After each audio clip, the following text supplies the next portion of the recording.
Hello दोस्तों, welcome back to my channel. दोस्तों, आज इस वीडियो में हम बात करेंगे अनवांटेड 72 टैबलेट के बारे में। तो इसके सबसे पहले हम फ़ायदे जानते हैं अनवांटेड 72 के, यानी कि 72 घंटों के अंदर अगर आपने अपने पार्टनर के साथ हमबस्तरी की है तो उससे होने वाली प्रेगनेंसी से ये बचाता है। उसके जस्ट 72 घंटे के अंदर आप इसको ले लेंगे तो आपको प्रेगनेंसी होने के चांसेस बिल्कुल कम हो जाएंगे। ठीक है।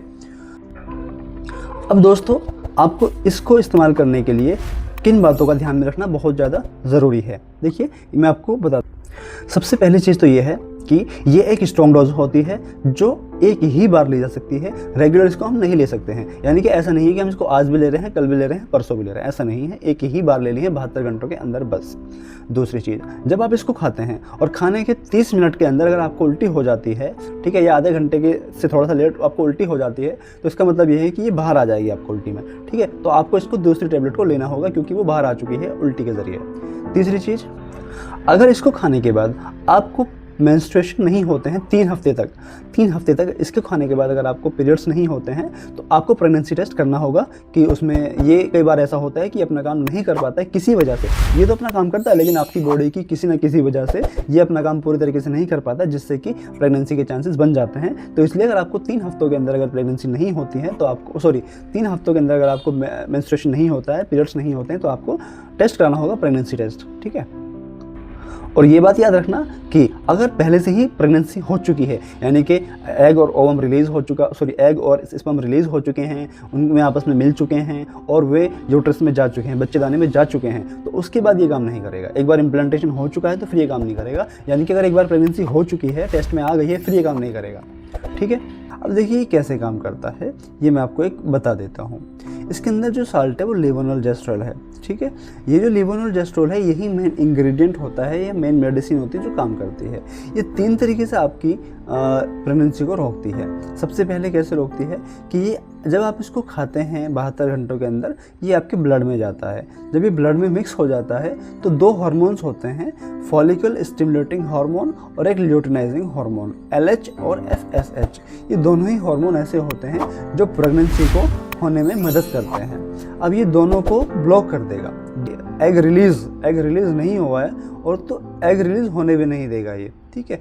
एग को रिलीज होने से रोकेगा। दूसरा केस आता है कि एग रिलीज हो चुका है और स्पर्म भी जा चुका है, तो यानी कि अब ये फर्टिलाइजेशन से बचाएगा, यानी कि फर्टिलाइजेशन नहीं होने देगा। जो एग है फीमेल का और जो स्पर्म है मेल का, उन दोनों को ये मिलने नहीं देगा। केस है अगर फर्टिलाइजेशन भी हो चुका है, यानी कि एग और स्पर्म भी मिल चुके हैं, एक्सेप्ट करे, यानी कि वो जो फर्टिलाइजेशन के बाद जाइगोट बनता है उसको वो एक्सेप्ट ही नहीं करती है आपकी बच्चेदानी, जिससे कि प्रेगनेंसी नहीं होती है।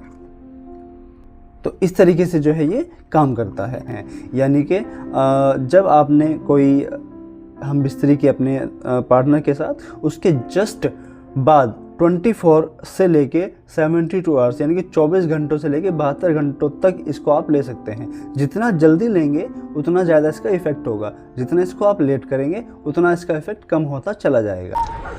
अब हम बात करते हैं इसके साइड इफ़ेक्ट क्या होते हैं। देखिए दोस्तों, इसके जो साइड इफ़ेक्ट होते हैं वो बहुत सारे होते हैं। ठीक है। जैसे कि नौजिया हो सकती है, सर में दर्द हो सकता है, पेट में जो है ऐंठन आ सकती है, और जो आपके मेंस्ट्रुअल पीरियड्स हैं वो इरेगुलर हो सकते हैं। ठीक है। ये सारी चीज़ें आपके साथ हो सकती हैं। अगर आपको ऐसे कोई भी साइड इफ़ेक्ट देखने को मिलते हैं तो आप डॉक्टर को दिखाइए। और एक साइड इफ़ेक्ट ये भी आपके साथ हो सकता है कि आपकी ब्लीडिंग कंटिन्यूस हो सकती है, मतलब होती रहेगी। ठीक है। तो उस केस में भी आपको डॉक्टर को ज़रूर दिखाना है, वो नॉर्मल केस नहीं होगा। अगर नहीं जाता है तो आप डॉक्टर से कंसल्ट कर सकते हैं। आप अगर ब्रेस्ट फीडिंग कर रही हैं तो उसके दौरान अगर आप इसको लेना पड़ जाता है तो कोई दिक्कत नहीं है, ये सेफ है, आप ले सकते हैं। ब्रेस्ट फीडिंग यानी कि दूध पिलाने के दौरान, अगर आप बच्चों को दूध पिलाती हैं तो उसके दौरान आप इसको ले सकती हैं।